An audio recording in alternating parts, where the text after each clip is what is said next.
যোৱা কেইদিনমানৰ পৰা কংগ্ৰেছৰ ব্যক্তিসকলে আমি দুখীয়া মানুহক মিঠাতেল দিম বুলি কওঁতে আমাক ইটিকিং কৰি ছ'চিয়েল মাধ্যমত কথা কৈ আছে। ৰাতিপুৱা মই ৰিচাৰ্চ কৰিছিলোঁ যে ইংলেণ্ডত কি খায়। তেতিয়া মই গম পালোঁ যে ইংলেণ্ডত ছানফ্লাৱাৰ তেল খায়। গৌৰৱ গগৈ দুইটা ল'ৰা ছোৱালী ইংলেণ্ডত থাকে, ব্ৰিটিছ হয়, গতিকে মিঠাতেলৰ ভেলু তেওঁ বুজিব নোৱাৰে। ছানফ্লাৱাৰ তেল বুলি ক'লে তেওঁ হয়তো বুজিলেহেঁতেন। গতিকে কংগ্ৰেছৰ মানুহে এতিয়া ইংৰাজ শাসনক পৰাজিত কৰা পাৰ্টিটোৱে এতিয়া ইংৰাজী শাসনৰ তলতহে যাব আৰম্ভ কৰিছে, যিটো এটা হাঁহি উঠাও কথা আৰু দুখ লগাও কথা।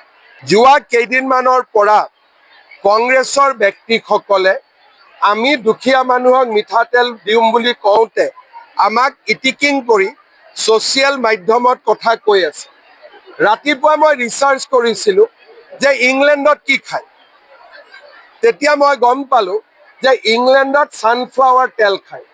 গৌৰৱ গগৈ দুইটা ল'ৰা ছোৱালী ইংলেণ্ডত থাকে, ব্ৰিটিছ হয়, গতিকে মিঠাতেলৰ ভেলু তেওঁ বুজিব নোৱাৰে। ছানফ্লাৱাৰ তেল বুলি ক'লে তেওঁ হয়তো বুজিলেহেঁতেন।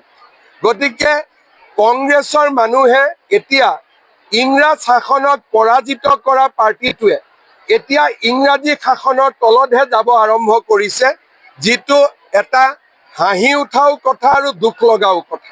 যোৱা কেইদিনমানৰ পৰা কংগ্ৰেছৰ ব্যক্তিসকলে আমি দুখীয়া মানুহক মিঠাতেল দিম বুলি কওঁতে আমাক ইটিকিং কৰি ছ'চিয়েল মাধ্যমত কথা কৈ আছে।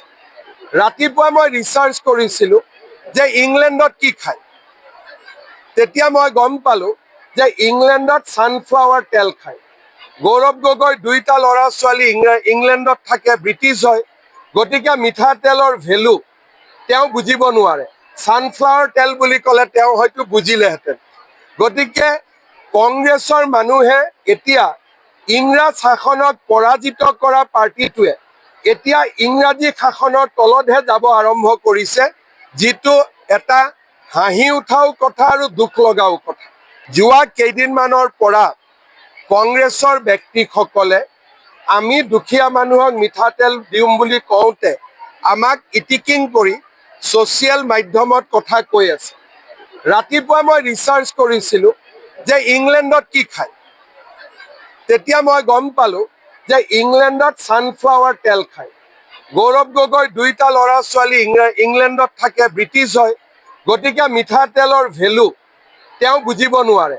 ছানফ্লাৱাৰ তেল বুলি ক'লে তেওঁ হয়তো বুজিলেহেঁতেন। গতিকে কংগ্ৰেছৰ মানুহে এতিয়া ইংৰাজ শাসনক পৰাজিত কৰা পাৰ্টিটোৱে এতিয়া ইংৰাজী শাসনৰ তলতহে যাব আৰম্ভ কৰিছে, যিটো এটা হাঁহি উঠাও কথা আৰু দুখ লগাও কথা।